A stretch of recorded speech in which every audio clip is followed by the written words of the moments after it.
Well, I won't speak about staff members of the ICC. I've got a responsibility. ከሰሞኑ የዓለም አቀፍ የወንጀለኞች ፍርድ ቤት ዋና አቃቢ ሕግ ካሪም ሃን ከስልጣናቸው ተነስተዋል። የእርሳቸውን ከስልጣን መነሳት የእስራኤሉ ጠቅላይ ሚኒስትር ቤንያሚን ኔታንያሁ በደስታ ቢቀበሉትም ይህ ውሳኔ ከጀርባው የሕግ ሂደት ሙሉ በሙሉ የጣሰ በእስራኤልና በአሜሪካ ከፍተኛ ግፊት የተጠነሰሰና ዓለም አቀፍ ፍትህን ለአደጋ የዳረገ አደገኛ የፖለቲካ ድራማ መሆኑ እየተነገረ ነው። በጋዛ የጦር ወንጀል ክስ ሳቢያ በተቀጣጠለው በዚህ የኃይል ዘመቻ ሂደት የፍርድ ቤቱን ነጻነት ጥያቄ ውስጥ በመክተት ተቋሙን ከስር ነቅሎ ለማጥፋት የሚደረገውን ርብርብ የተከሰተውን አጠቃላይ ዓለም አቀፍ ውዝግብ በዛሬው የሳሎን ተረካችን የሳሎን ሰዎች ትሰማላችሁ፣ እንዳስሷለን። ከእናንተ ጋር ዮናስ ክብረት አለሁኝ። We are facing unprecedented challenges. የእስራኤል ጠቅላይ ሚኒስትር ቤንያሚን ኔታንያሁ የዓለም አቀፍ የወንጀለኞች ፍርድ ቤት ዋና አቃቢ ሕግ ካሪም ሃን ከስልጣን መነሳት በፖለቲካዊ አድሎ የተሞላ መሆኑን በመጥቀስ በደስታ ተቀብለውታል። ኔታንያሁ በትዊተር ገጻቸው ላይ በአብላጫ አገራት የተደገፈውን የዓለም አቀፍ የወንጀለኞች ፍርድ ቤት አቃቢ ሕግ ካሪም ሃንን የማስወገድ ውሳኔ በደስታ እቀበላለሁ ሲሉም ጽፈዋል። የእስራኤል መሪ የካሪም ሃን መባረር እውነትን የሚያጋልጥ ነው በማለት የቀድሞ አቃቢ ሕግ በእሳቸውና በእስራኤል የቀድሞ መከላከያ ሚኒስትር ዮአቭ ጋላንት ላይ የእስር ማዘዣ የጠየቁት በእርሳቸው ላይ በቀረበው የዲሲፕሊን ጥፋት ውንጀላ ላይ ትኩረት ለማሳሳት ነው የሚል ውንጀላም ቀርቦባቸዋል። ያጋሻ አሁን ተገፏል ሲሉም ታበየዋል። የተጋለጠው የካሪም ሃን እውነተኛ ተነሳሽነት ብቻ ሳይሆን በአቃቢ ሕግ ቢሮና በራሱ በዓለም አቀፍ የወንጀለኞች ፍርድ ቤት ላይ የሰፈረው ጥልቅ ኢፍትሐዊና ሙስና ጭምር ነው ብለዋል። ኔታንያሁ ከአሜሪካ የውጭ ጉዳይ ሚኒስትር ማርኮ ሩቢዮ ጋር መነጋገራቸውን ገልጸው ዋሽንግተን ተቋሙን ለመጋፈጥ ያላትን ቁርጠኝነት ዳግም ማረጋገጣቸውን ተናግረዋል። ትናንትና ማታ ከአሜሪካ የውጭ ጉዳይ ሚኒስትር ማርኮ ሩቢዮ ጋር ተነጋግሬያለሁ። በዚህ ጉዳይ ላይ በኃይል ለመሰለፍ የአሜሪካን ቁርጠኝነት ዳግም አረጋግጣለሁ ሲሉ ኔታንያሁ ጽፈዋል። በሌላ በኩል ይህ ዜና የመጣው የዓለም አቀፍ የወንጀለኞች ፍርድ ቤት አባላት ሀገራት አርብ ዕለት በጾታዊ ጥቃት ውንጀላ ዋና አቃቢ ሕግ ካሪም ሃንን ለማስወገድ ድምፅ ከሰጡ በኋላ ነበር። ከድምፅ መስጫው በኋላ የቬኔዙዌላ የውጭ ጉዳይ ሚኒስትር ፌሊክስ ፕላሴንሲያ መንግሥታቸው ከፍርድ ቤቱ በፍጹም የማይመለስ የወጣ ወረድ ውሳኔውን ለተባበሩት መንግሥታት ድርጅት ማሳወቁን ይፋ አድርገዋል። ይህም ተቋሙ እየበለጸጉ ያሉ ሀገራት ላይ ያደረገውን ጂኦግራፊያዊ አድሎ ምክንያት ተናግረዋል። ከዚህ በተጨማሪም ይህ እርምጃ ሩቢዮ ፍርድ ቤቱን በሥርዓት ለማጥፋት የመንግሥት አቀፍ ምላሽ እንሰጣለን ካሉ ከአንድ ሳምንት በኋላ ቬኔዙዌላ ከአሜሪካ ፖሊሲዎች ጋር ያላትን ከፍተኛ ትስስር የሚያሳይ ነው ተብሏል። የአሜሪካ የውጭ ጉዳይ ሚኒስትር በኤክስ ገጹ ላይ ባሰፈረው ጽሑፍ ይህንን እርምጃ ሙስና የሰፈረበትንና ዋጋ የሌለውን ፍርድ ቤት ለማፍረስ በሚደረገው በአሜሪካ መሪነት የሚከናወን ጥረት አጋርነት ማሳያ ነው ሲሉም አሞካሽተውታል። የትራምፕ አስተዳደር የአሜሪካንና የእስራኤል የጦር ወንጀለኞችን በመመርመር ላይ የተሳተፉ አቃቢ ሕጎችን በማዕቀብ በመምታት ዓለም አቀፍ ፍርድ ቤት ለማዳከም በተደጋጋሚ ጥረቶች ሲያደርጉ መክረሙም ይታወሳል።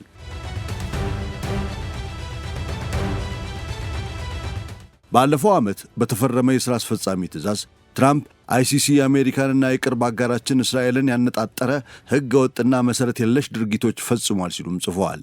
ይህም በህዳር ወር ለኔታንያሁና ለጋላንት የወጡትን የእስር ማዘዣዎች ዋቢ አድርገዋል። ነገሩ እንዲህ ቢሆንም ቅሉ የተባበሩት መንግሥታት የውስጥ ቁጥጥር አገልግሎት ለአንድ ዓመት ያደረገውን ጥናትና የ5000 ገጽ ሪፖርት አጠናቆ ለፍርድ ቤት ስብሰባ አካል አቅርቧል። የሰፈሩትን ጉዳዮች ለመመርመር የተሾሙ 3 ገለልተኛ ዳኞችም ሪፖርቱን በጥልቀት መርምረው በካሪም ሃን ላይ ምንም አይነት የሥነ ምግባር ጉድለትም ሆነ የኃላፊነት አላግባብ መጠቀም እንዳልተገኘ በሙሉ ድምፅ አረጋግጠውላቸዋል። ዳኞቹ ከማንኛውም ጥፋት ነፃ ብለዋቸው ሳለ የፍርድ ቤቱ አስተዳደራዊ ቢሮ ግን የዳኞቹን ምክረ ሐሳብ በመቃወም ጉዳዩን ለስብሰባ ማቅረቡ አስገራሚና ሕገወጥ መሆኑን ራሳቸው ካሪም ሃን ይገልጻሉ።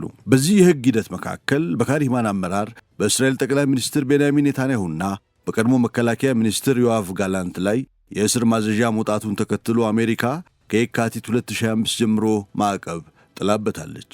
በዚህ የተነሳ የባንክ አካውንቶቻቸው ታግደው ክሬዲት ካርድ መጠቀም ሳይችሉ ቀርተው አሜሪካ መግባት ራሱ የ20 ዓመታት እስር እንደሚያስከትልባቸው ተነግሯል። ከዚህም ባሻገር ሩሲያ በዩክሬን ጦርነት ምክንያት በሌሉበት የ15 ዓመታት እስር ፈርዳለች። በእነዚህ ምክንያቶች ሀገራት የፖለቲካና የኃይል ተቋሞቻቸውን ተጠቅመው ነፃ አቃቢ ሕጎችንና ዳኞችን ለማስፈራራት መሞከራቸው እጅግ አደገኛ መሆኑም ታይቷል። ይህ በእንዲህ እንዳለ የፍርድ ቤቱ ቢሮ ውሳኔዎች እስካሁን ድረስ ሁልጊዜ በጋራ ስምምነት እንጂ በድምፅ ብልጫ አድርጎ እንደማያውቅ ተመልክቷል። አሁን ግን የምዕራባውያን ቡድኖች የበላይነትን በመፍጠራቸው አካሄዱ ተቀይሯል። ሆኖም ከሁሉም ትልቅ ስብሰባ የሆነው የአፍሪካ ሀገራት ቡድን የካሪም ሃንን ጥፋተኝነት ፈጽሞ አልደገፈውም። ይልቁንም ሀገራቱ ከዳኞች ጎን ቆመዋል። የዓለም አቀፍ የወንጀለኞች ፍርድ ቤት ዋና አቃቢ ሕግ ካሪም ሃን በተሰናበቱ ማግስት አንድ ተያያዥ ከበድ ያለ ወሬም ተሰምቶ ነበር። ይህንን የተናገሩት የእስራኤል የተባበሩት መንግስታት አምባሳደር ዳኒ ዳኖን ሲሆኑ ለኒውዮርክ ከተማ ከንቲባ ዞሆራን ማምዲን ጠንካራ ማስጠንቀቂያም አስተላልፈዋል። ማምዲን የእስራኤሉ ጠቅላይ ሚኒስትር ቤንያሚን ኔታንያሁ የጦር ወንጀለኛ መሆናቸውንና በቀጣይ ጊዜ አሜሪካ መሬት ሲረግጡ ሊታሰሩ እንደሚገባ አሳውቀው ነበር። ምንም እንኳን ይህንን ለማድረግ የሚያስችል ሥልጣን እንደሌላቸው ቢገነዘቡም ቅሉ ዳኖን አሁን እንደ እውነት እየተወሰደ ያለውን ያንኑ ውንጀላ ደግመውታል። ይኸውም ካሪም ሃን በኔታንያሁና በቀደመው የመከላከያ ሚኒስትራቸው ላይ የእስር ማዘዣ ያወጡት ፈጽሟቸዋል ይባላሉ የተባሉ የወሲብ ጥቃቶች ላይ ሽፋን ለመስጠት ነው የሚለው ውንጀላቸው ነው። ነገር ግን ካሪም ሃን በጥንቃቄ የተዘጋጁትን የእስር ማዘዣዎች ያስተላለፉት ስለ ውንጀላዎቹ ከመስማታቸው ከ6 ሳምንታት በፊት ነበረ። ሆኖም ካሪም ሃንን ከሥልጣን ለማስወገድ በተደረገው የ18 ወራት ዘመቻ ውስጥ እውነትና ፍትሐዊ የሕግ ሂደት ቦታ አልነበራቸውም። ይህ ዘመቻ በዎል ስትሪት ጆርናል፣ በአሶሺየትድ ፕሬስ፣ በጋርዲያንና በመጨረሻም በሲኤንኤን ላይ የተደረጉ የሚዲያ ዘመቻዎችን የብሪታንያ የውጭ ጉዳይ ሚኒስቴር የነበሩት ዴቪድ ካሜሮን የእስር ማዘዣዎቹ ከወጡ የፍርድ ቤቱን በጀት እንቆርጣለን፣ ከሮም ሕግ ደንብም እንወጣለን በማለት የሰጡትን የግል ማስጠንቀቂያዎች እስራኤል ላይ ካነጣጠራችሁ እኛ ደግሞ እናነጣጥርባቸዋለን የሚሉ ሪፐብሊካን ሴናተሮችን ያካተተ ነበረ። በተጨማሪም የጉባኤው ፕሬዝዳንት የሆኑት የፊንላንዱ ፓይቪ ካኮራንት ራሳቸውን ለመከላከል ዕድል እንኳን ሳያገኙ በይፋ ተጠርጣሪ እንዲሆኑ አድርጓቸዋል። ዳኖንም ማማዲንን ልክ እንደ ካሪም ሃን ተመሳሳይ ዕጣ ፈንታ እንደሚገጥማቸው አስጠንቅቋቸዋል። የኒውዮርክ ከንቲባ ዞሆራን ማማዲን ልብ ይበሉ፣ እስራኤል እንደ ፖለቲካ መሳሪያ መጠቀም ከኃላፊነት አያድኑትም ሲሉ ጽፈዋል።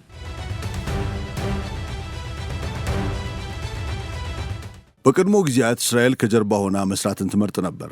የካሪም ሃን ቀዳሚ በነበሩት ዋና አቃቢ ሕግ ፋቱ ቤንሱዳ ላይ ጫና ለማሳደር ስትሞክርም ይህንኑ የምታደርገው በድብቅ ነበር። የቀድሞዋ አቃቢ ሕግ ከአልጀዚራ ጋር ባደረጉት ቃለ መጠይቅ በተባበሩት መንግስታት ጠቅላላ ጉባኤ ስብሰባ ወቅት በኒውዮርክ ሆቴል ውስጥ ከቀድሞ የሞሳድ ኃላፊ ከዮሲ ኮሄን ጋር ያደረጉትን ስብሰባ አስታውሰዋል። ግልጽ የሆነው ነገር በፍልስጤም ያለውን ሁኔታ ማጣራት እንዲቀጥል አልፈለጉም ነበር። ዋናው ጉዳይም ይሄ ነው ሲሉ ተናግረዋል። ኮሄን እስራኤል እርሱን መንከባከብ እንደሚችሉ ነግሯት እንደነበረና ሂደቱ መቀጠሉ የቤተሰቧን ጸጥታ ሊያሳጣት እንደሚችል አስጠንቅቀዋት እንደነበረ ተጠይቀው ቤንሱዳ አዎ አድርገዋል ሲሉ መልሰዋል።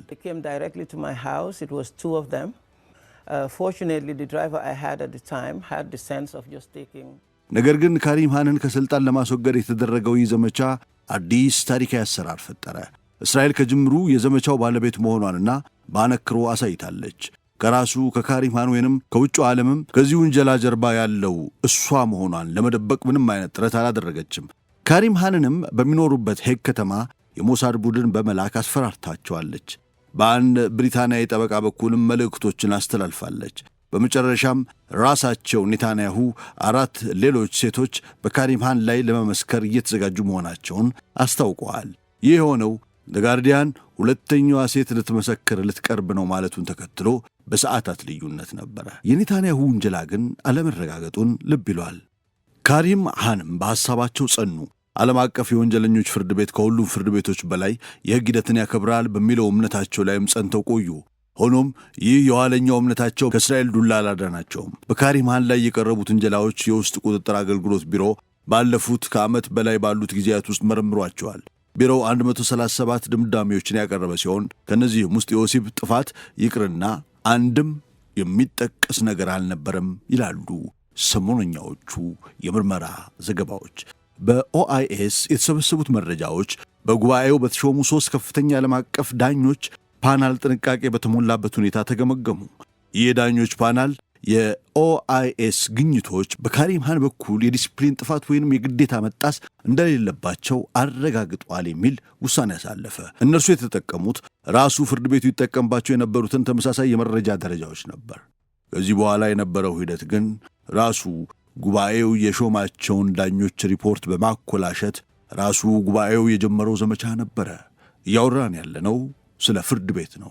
በዚህ ውስጥ ዳኞች የሚሾሙት መረጃዎችን በጥንቃቄ በመመርኮዝና በመመዘን ባላቸው ችሎታ መሆኑንም ያስታውሰዋል። እዚህ ላይ ደግሞ በአባል ሀገራት የተሾሙ የቀድሞ ዲፕሎማቶች የተቋቋመው የፖለቲካ ቢሮ የራሳቸውን ከፍተኛ ዳኞች የሕግ አስተያየት በመሻር ወንጀላዎቹን በራሳቸው የተሳሳተ ፍርድ ቤት እንደገና ሊያዩዋቸው ሞክረዋል።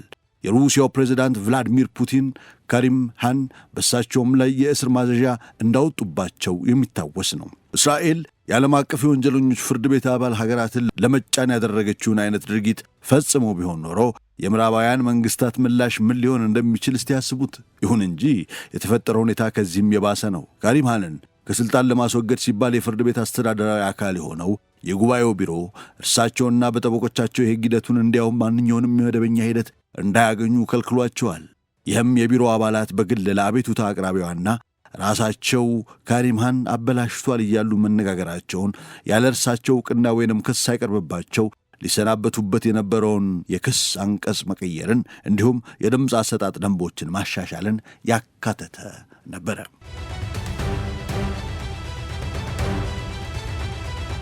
የፖላንድ ዲፕሎማትና የጉባኤው ምክትል ፕሬዝዳንት ማርጋሬታ ካሳንጋና ጉዳዩ በ2024 መገባደጃ ላይ ለተባበሩት መንግስታት ድርጅት የውስጥ ቁጥጥር አገልግሎት ከመመራቱ በፊት ከካሪም ሃን ከሳሽ ጋር በግል ተገናኝተው ጉዳዩን መወያየታቸውን ተናግረዋል። ሌላዋ የቢሮ አባል የዩጋንዳ አምባሳደር ሚሪያም ብላክ ካሪም ሃን እንደማይመለስ እንደምታምን ለአንድ ባልደረባዋ ስትናገር ተሰምታለች። ከሳሿንም በግል ስሜት ገልጻቸዋለች። ካሪም ሃን በበኩላቸው ይህን በግለሰብ ደረጃ በእኔ ላይ ብቻ የተወሰነ ለእኔ የተዘጋጀ ሂደት ነው ብለውታል። ካሪም ሃንን ከሥልጣን ለማውረድ ባደረጉት ድምፅ መስጠት ቢሮው ከባድ የዲስፕሊን ጥፋት ፈጽመዋል የሚል ድምዳሜ ላይ ደርሰዋል። ውሳኔውም ካሪም ሃን ከከሳሿ ጋር በሥልጣናቸው ምክንያት ተገቢ ባልሆነ መንገድ የፍቅር ግንኙነት ፈጽመዋል ሲል ወንጅሏቸዋል። ይህ ውንጀላ ግን በጭራሽ ለካሪም ሃን ቀርቦ አያውቅም ይላሉ ዘገባዎች።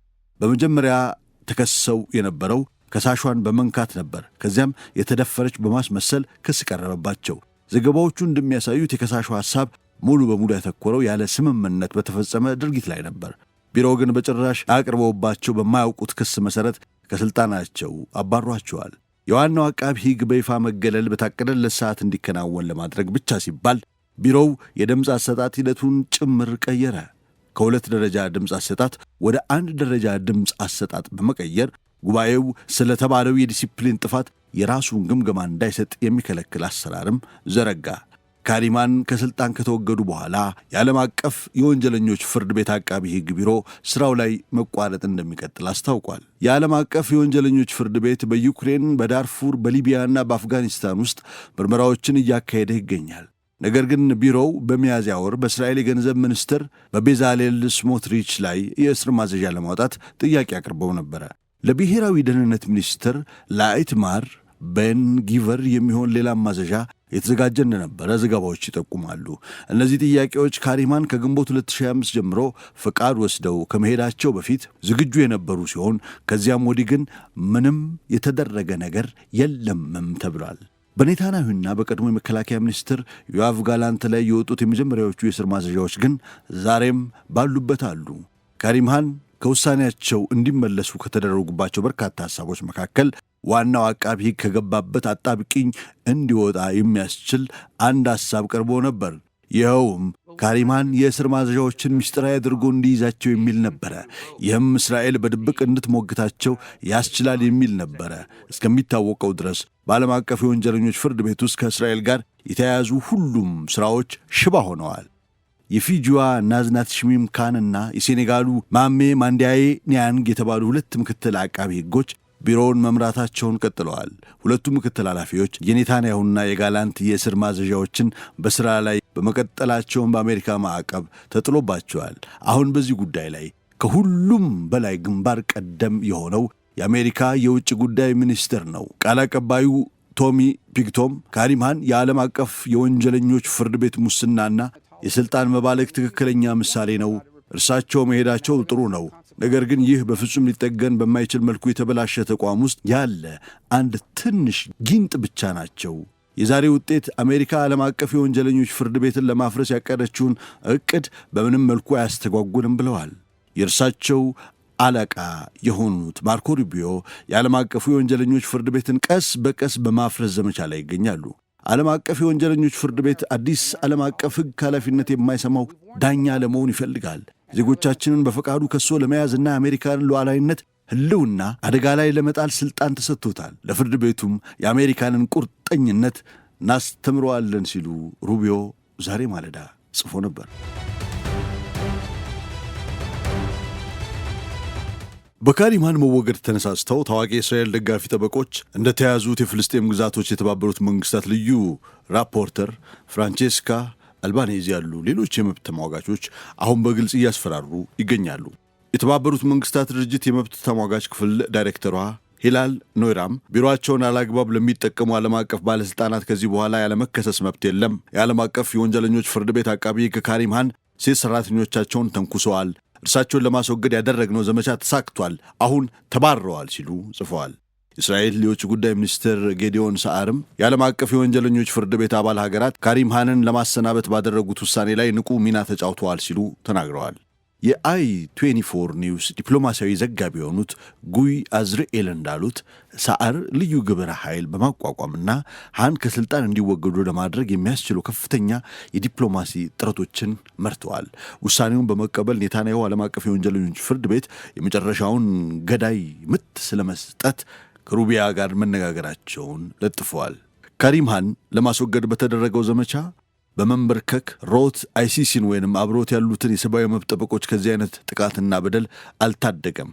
ይልቁንም ፍርድ ቤቱንና ራሳቸውን ይበልጥ አደጋ ላይ ጥሏቸዋል እንጂ።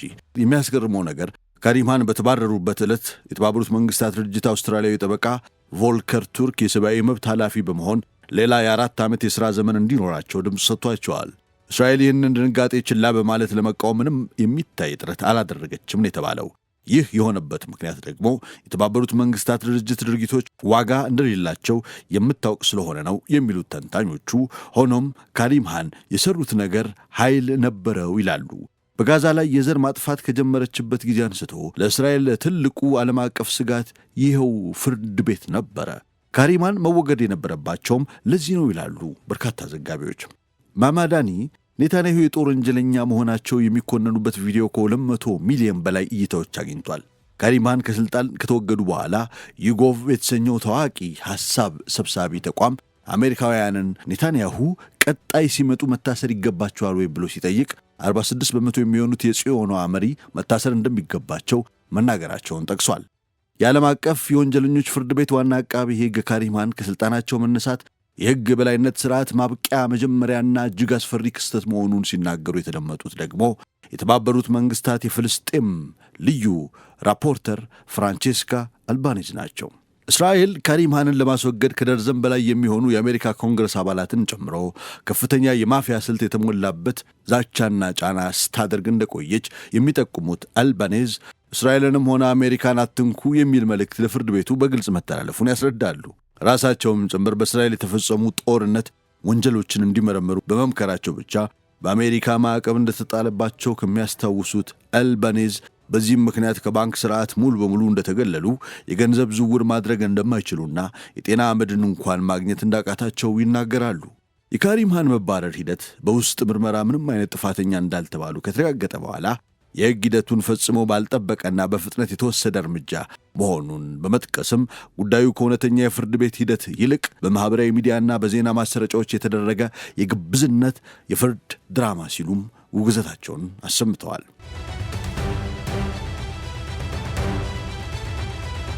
የካሪም ሃን ከሥልጣን መነሳትና የተባበሩት መንግስታት የአባል ሀገራት ጉባኤ ሐምሌ 16 በኒውዮርክ ያደረገው ውዝግብ የተሞላበት ድምፅ አሰጣት የዓለም አቀፍ የወንጀለኞች ፍርድ ቤት የ24 ዓመታት ታሪክ ውስጥ ከዚህ ቀደም ታይቶ የማይታወቅ ትልቅና አደገኛ ምዕራፍ መሆኑን የዓለም አቀፍ ሕግ ባለሙያዎች ይገልጻሉ። ይህ ውሳኔ የተቋሙን ነጻነት ሙሉ በሙሉ ጥያቄ ውስጥ የከተተ እንዲሁም እንደ አሜሪካና እስራኤልን የመሰሉ ሀያላን አገራት ፍርድ ቤቱን ለማዳከምና ከሥራ ነቅሎ ለማጥፋት ያደረጉትን ከባድ ጫና የተጋረጠበት እንደሆነ በስፋት ተመልክቷል። የዳኞቹ ፓናል ሃን ከጥፋት ነፃ መሆናቸውን በሙሉ ድምፅ አረጋግጦ ሳለ የፍርድ ቤቱ አስተዳዳሪ ቢሮ የዳኞቹን ምክር ቤት በመቃወምና የሕግ ሂደቱን በመጣስ የወሰደው የፖለቲካ ውሳኔ ተቋሙን ለከፍተኛ ውድቀት አደጋ ዳርጎታል። በቀጣይ በሚመረጠው አዲስ አቃቢ ሕግና የሚወሰደው አቅጣጫ የፍርድ ቤቱን ዕጣ ፈንታ የሚወስን ወሳኝ ፈተና ይሆናል። በተለይም የፍልስጤም ምርመራ ጉዳይና በእስራኤል መርማሪዎች ላይ የተጣሉት የእስር ማዘዣዎች እንዴት እንደሚቀጥሉ ከፍተኛ ስጋት የፈጠረ ሲሆን አባል ሀገራት የፍልስጤምን ጉዳይ እንደ ዋና ፈተና በመያዝ የፍርድ ቤቱን ነጻነት አስጠብቀው ማቆየት ካልቻሉ ዓለም አቀፍ ፍትህ ከባድ አደጋ ውስጥ እንደሚወድቅ ተመራማሪዎች ያስጠነቅቃሉ። በሌላ በኩል ሀያላን ሀገራት በቋሙ ላይ የሚያደርጉትን ተጽዕኖና የኢኮኖሚ ማዕቀብ አሁንም አሳሳቢ ሆኖ የቀጠለ ነው። በሂደቱ የታየው የተሟላ ግልጽነት ማጣት፣ የተመረጡ የውስጥ ፍተሻዎች መጓደልና የአባል ሀገራት በፖለቲካዊ ፍላጎት መከፋፈል ለቀጣይ ተቋማዊ አደጋዎች ትልቅ ማሳያ መሆናቸው ተገልጿል። የካሪም ሃን ከስልጣን መወገድና የዓለም አቀፉ የወንጀለኞች ፍርድ ቤት ውዝግብ የዘመናችን የዓለም አቀፍ የፖለቲካና የፍትህ ስርዓት ምን ያህል ለሀያላን ሀገራት ግፊት የተጋለጠ መሆኑን ያረጋገጠ ታሪካዊና አሳዛኝ አስቆጪ ምዕራፍ ሆኖ ይቀመጣል። ጉዳዩ ከግለሰብ ባለሥልጣን ስንበት የዘለለ የሕግ የበላይነትና የገለልተኛ ተቋማት ዕጣ ፈንታ በአደገኛ መስቀለኛ መንገድ ላይ መውደቁን ይናገራል። እውነትንና ተጠያቂነትን ለማስፈን የሚደረጉ ጥረቶች ከኃይለኞች ወገን ከፍተኛ ተቃውሞ ሲገጥማቸው ፍትህ ራሱ እንዴት የፖለቲካ ንግድና የድርድር መሳሪያ እንደሚሆን በግልጽ አይተናል። በዚህ ሂደት ውስጥ የታየው ትልቁ ትምህርት ዓለም አቀፍ ተቋማት ለደካሞችና ለተበደሉ ወገኖች የሚቆሙበት አቅም ከሀያላኑ ፍላጎት ጋር ሲጋጭ የሚደርስባቸውን ውድቀት ነው። የዳኞች ፓናል አረጋግጦት ሳለ የአስተዳደር ቢሮ የሕግ ሂደቱን ጥሶ የወሰነውን ውሳኔና ሀያላን ሀገራት ተቋሙን ጡብ በጡብ እናፈርሷለን በማለት ያሰሙት እብሪት የዓለም አቀፍ ፍትህ ስርዓት ከባድ አደጋ ላይ መውደቁን ያመለክታል።